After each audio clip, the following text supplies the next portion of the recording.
This is the story of a young tortoise who lived on a sunny coast near a blue ocean, in a place where it was warm all year long.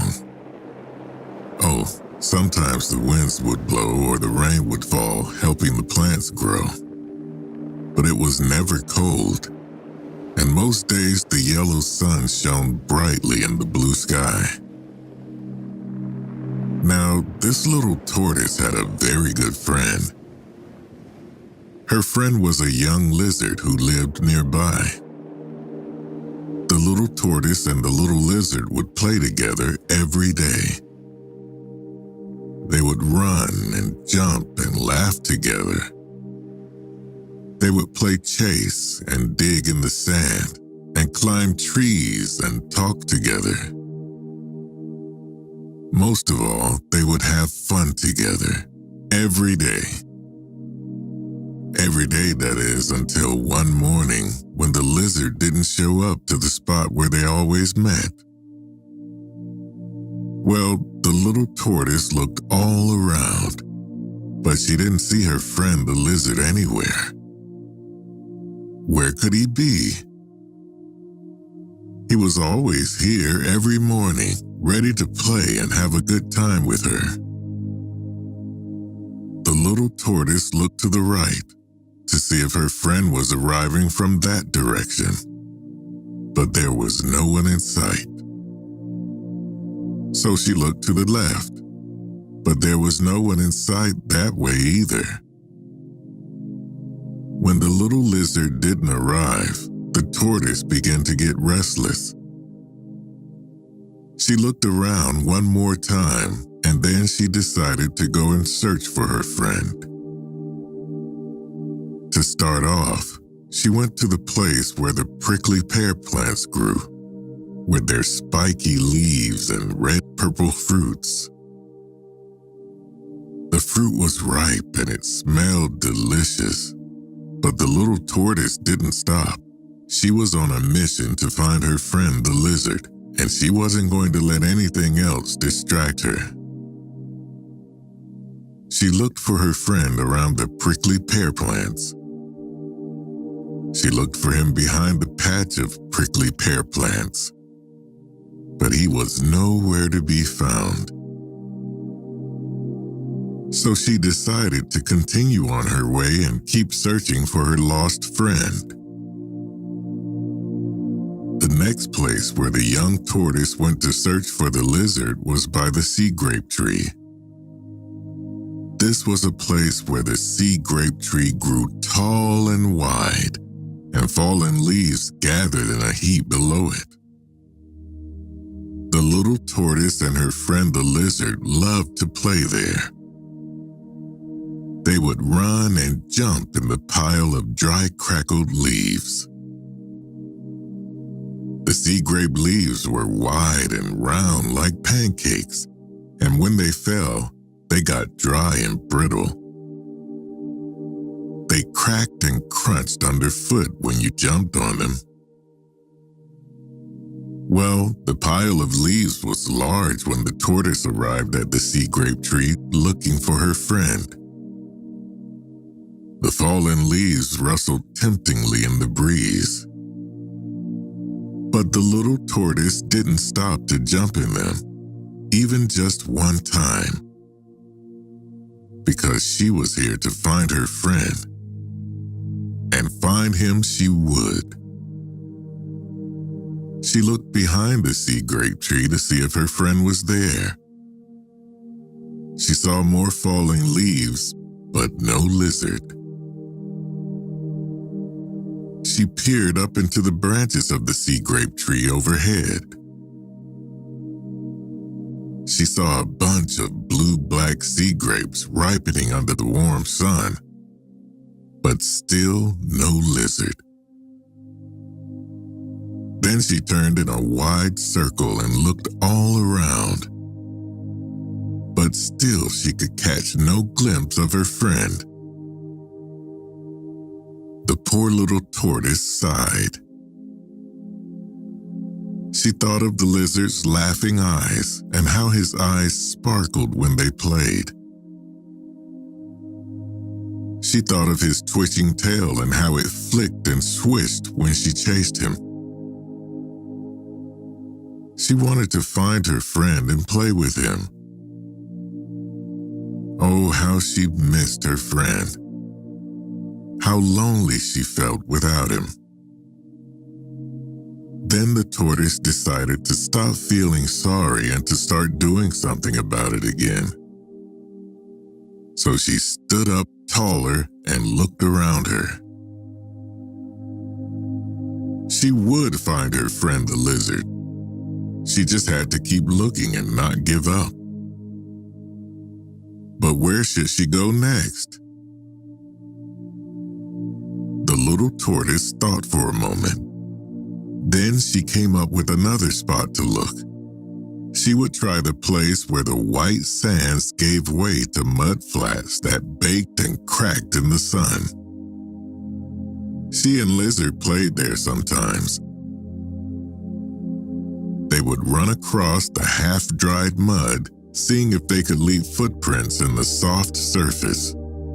So the tortoise walked onward towards the mud flats, feeling the sun warming her shell on her back, determined to find her friend.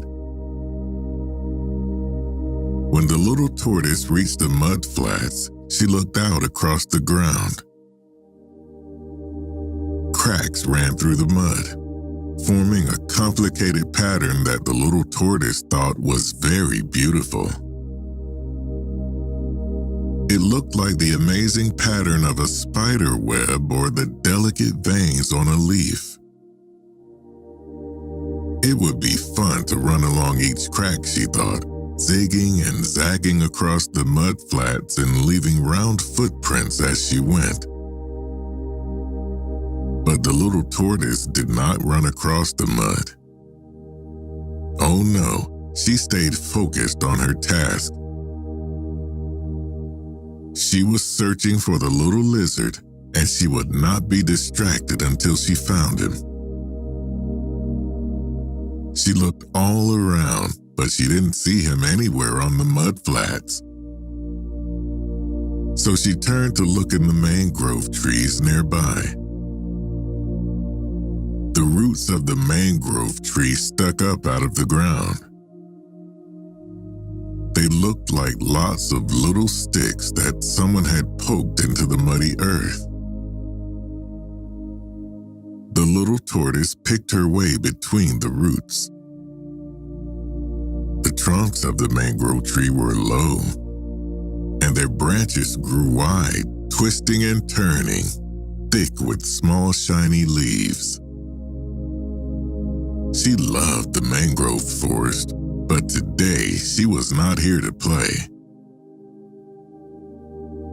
She was not here to scamper up the low trunks or run out along the crooked branches.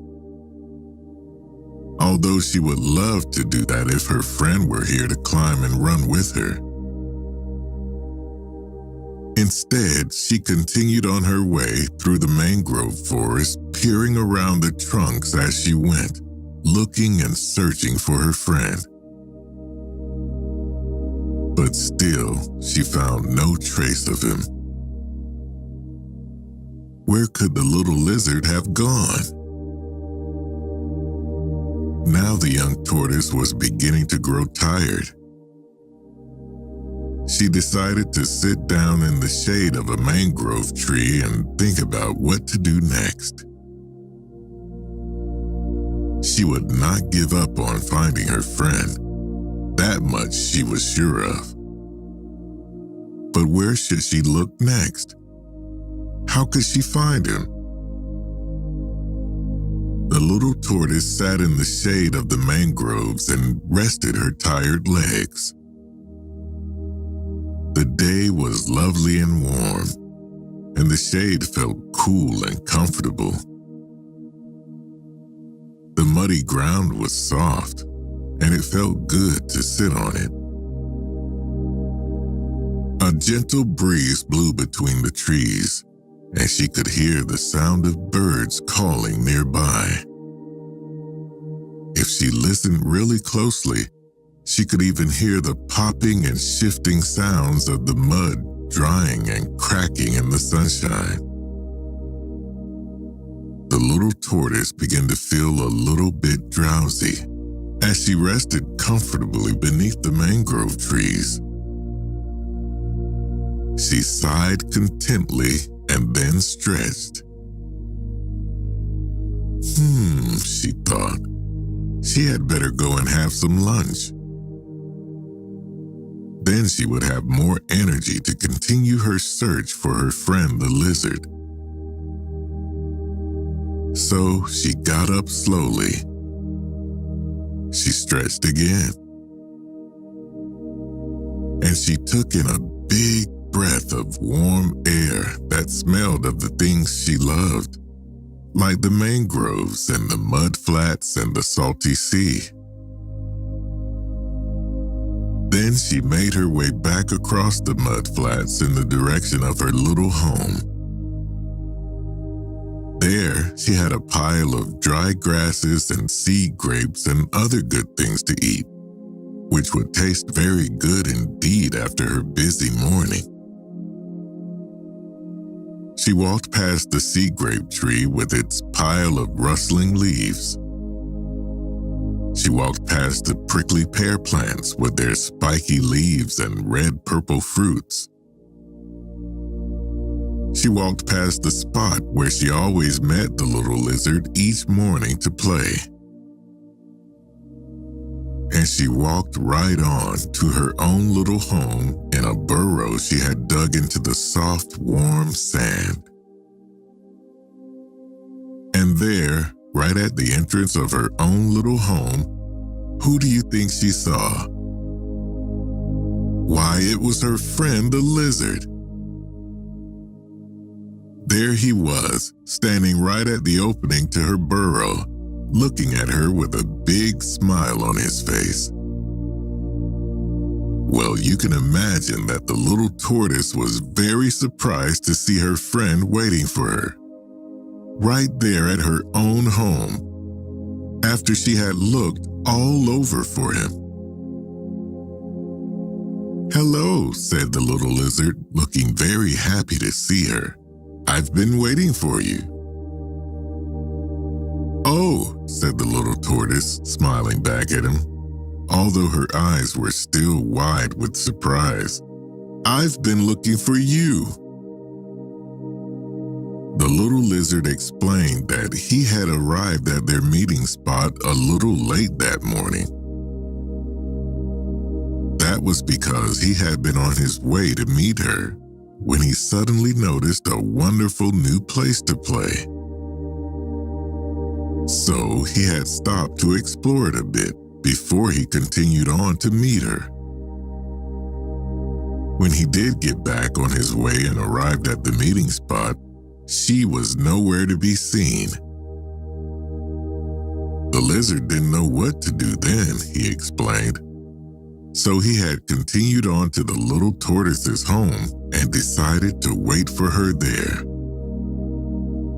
Well, when she heard the lizard's story, the little tortoise started to laugh. She laughed and laughed and laughed. And then she explained to her friend what had happened. She told him that when she didn't see him at their meeting spot, she had decided to go and look for him. She told him how she'd gone to the place where the prickly pears grew. She told him how she'd gone to the sea grape tree with its pile of fallen leaves. She told him how she'd looked at the mud flats and searched through the mangrove forest. They must have just missed each other, the friends realized. The little lizard began to laugh then, too. When they were done laughing, the little tortoise went into her burrow to get a bite of lunch. After all, she had had a busy, tiring morning. And she would need her energy to play now that she and her friend had found each other at last. Once the little tortoise had eaten her lunch, the two friends set out again, ready to have some fun. First, they went to explore that new play spot that the lizard had noticed that morning. It was a wonderful place, full of little hills of sand. They climbed up the sandy hills, scrabbling and scrambling up the loose ground. Then they slid down the hills, coasting down a landslide of falling sand.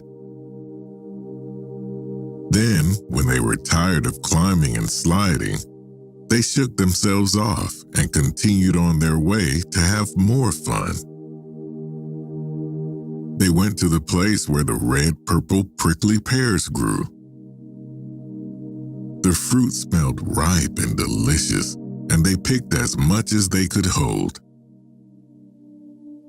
From there, the tortoise and the lizard continued on to the sea grape tree. The mound of fallen leaves below it rustled in the breeze. The friends ran and jumped into the pile of dry leaves. The leaves crackled and crunched and flew in all directions. Again and again, the tortoise and the lizard jumped in the leaves, until at last they collapsed on the ground, tired and laughing. Next, they walked on, all the way to the mud flats beside the mangrove forest. There, the little tortoise ran along the cracks in the mud, and the little lizard followed her, zigging and zagging across the ground. When they had zigzagged all the way across the mud flats, the friends looked back where they had came from, and they saw their footprints all scattered across the mud in wild patterns that followed the pattern of cracks. After that, the two friends ran into the mangrove forest. They picked their way in between the roots that stuck up out of the ground like little sticks. The little tortoise and the lizard scrambled up the low trunks of the mangrove trees. They skittered out across the twists and turns of the branches. They did all that and even more that afternoon. Most of all, they had fun. They had so much fun running and jumping and climbing and playing and laughing. They had so much fun because they were together. Two friends who had found each other again at last. The sun was out, the sky was blue, and the friends were together. And that was just as it should be. And so once more, the tortoise and the lizard played together every day from then on, just as they had done before. Each day, they found new ways to have good times and wonderful adventures together. Sometimes they would visit all of their favorite places, like the sand dunes and the prickly pear patch, the sea grape tree and the mud flats, and the branching mangrove forest. On those days, they would talk about their special memories and laugh at their favorite jokes. Other times, they would explore new places together. On those days, they would rejoice in discovering new spots to enjoy and new games to play. They would laugh at new jokes and tell each other new stories. All along the way, they stuck together, and they greeted each new day as a new adventure. And then, when each day was done, and the sun slid down behind the sea grape tree, and the land grew dark, they would both snuggle into their cozy dens. They would nestle in as snug as could be, all tired out and contented from their long day of play. And then they would drift off into a deep, deep sleep to dream of the next day's fun.